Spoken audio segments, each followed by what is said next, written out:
विधायक नहीं रहे, मुखिया थे। मुखिया रहे, विधायक हम नहीं। लगातार 5 बार से मुखिया हैं और वर्तमान में हमारी पत्नी भी जो हमारा होम गृह पंचायत है उससे मुखिया है। थोड़ा जोर। हाँ, मुखिया है। हाँ।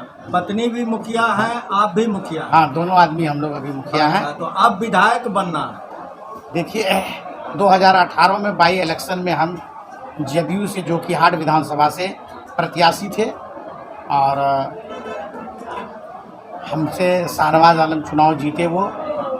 और 2020 में हमको चूँकि हमारा सीट वहाँ गठबंधन में भाजपा हो गया, हम चुनाव नहीं लड़ पाए। लेकिन अभी जो 2025 में जो चुनाव होने वाला है उसमें मेरी पूरी तैयारी है और हम पूरी मेहनत कर रहे हैं और पूरी ताकत से चुनाव लड़ेंगे। जदयू से मुझे उम्मीद है कि पुनः पार्टी हमको जोकीहाट विधानसभा से उम्मीदवार बनाएगी। आपको पुनः उम्मीद इसलिए है कि ये जो है शाहनवाज आलम और सरफराज आलम के झगड़े में इस बार जो है पब्लिक जो है परिवर्तन चाह रही है, इस फैमिली से मुक्ति चाह रही है। क्या दोनों आदमी के भाई का झगड़ा नहीं कहा जाए, लोग परिवारवाद से उब चुका है और जो वर्तमान में जो अभी विधायक है वो बिल्कुल ही निष्क्रिय है। काम के मामले में चूँकि पैराशूट से विधायक बना है, ज़मीनी स्तर से उसको कोई जानकारी नहीं है, इसलिए पूरे आवाम में एक आक्रोश है। जो विकास होना चाहिए वो नहीं हो पाया। और अभी हाल ही में पहले आप देखे होंगे कि 18 महीना ये नीतीश सरकार के गठबंधन में आपदा मंत्री भी रहे, लेकिन हमारा जो अररिया जिला है उसको आपदा प्रबंधन विभाग से 1 पैसे की कोई फायदा नहीं हुआ। जबकि एक इतिहास है कि 2022 में जब वो मंत्री बने थे इतना बड़ा सुखाड़ हुआ था कि धान का फसल नहीं हुआ और पूरे बिहार में 16 जिला सुखाड़ घोषित हुआ, लेकिन अररिया जिला वो सुखाड़ घोषित नहीं करा सका। मंत्री रहते हुए भी नहीं करा सका। और 2023 का अगस्त में ही पहले सप्ताह में भयानक बाढ़ आया। उस बाढ़ में भी जो जीआर राशि लोगों को राहत मिलना चाहिए वो भी नहीं दिला सका।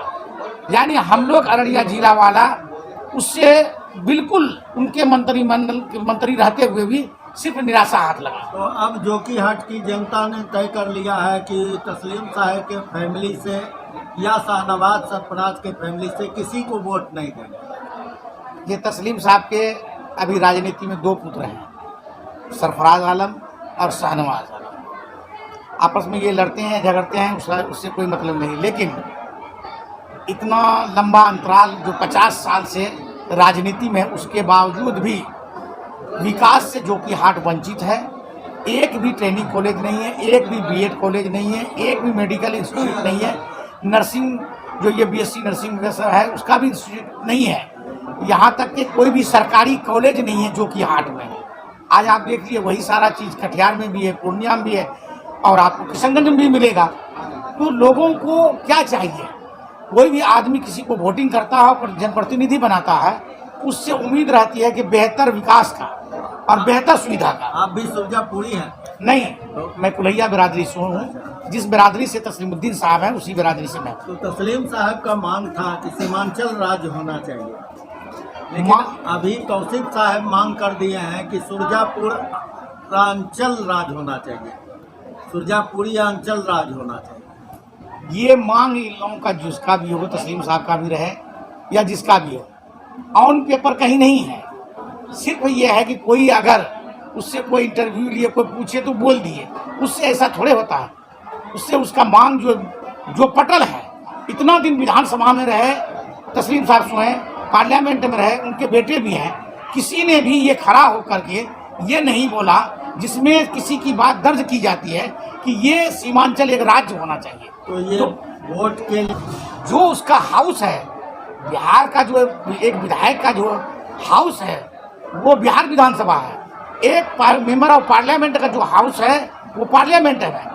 आप अपनी बात वहाँ रख सकते हैं और वहीं मनवा सकते हैं। आप वहाँ बोलते नहीं हैं, आप बिहार में आके बोलते हैं या कहीं ऐसे चुनावी स्टंट के लिए बोल देते हैं, उससे कोई फर्क पड़ने वाला नहीं है।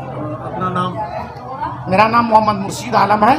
मैं वर्तमान में कुजरी पंचायत के मुखिया जी हूँ और मुखिया संघ अध्यक्ष पलासी प्रखंड है। मेरा विधानसभा जोकीहाट है।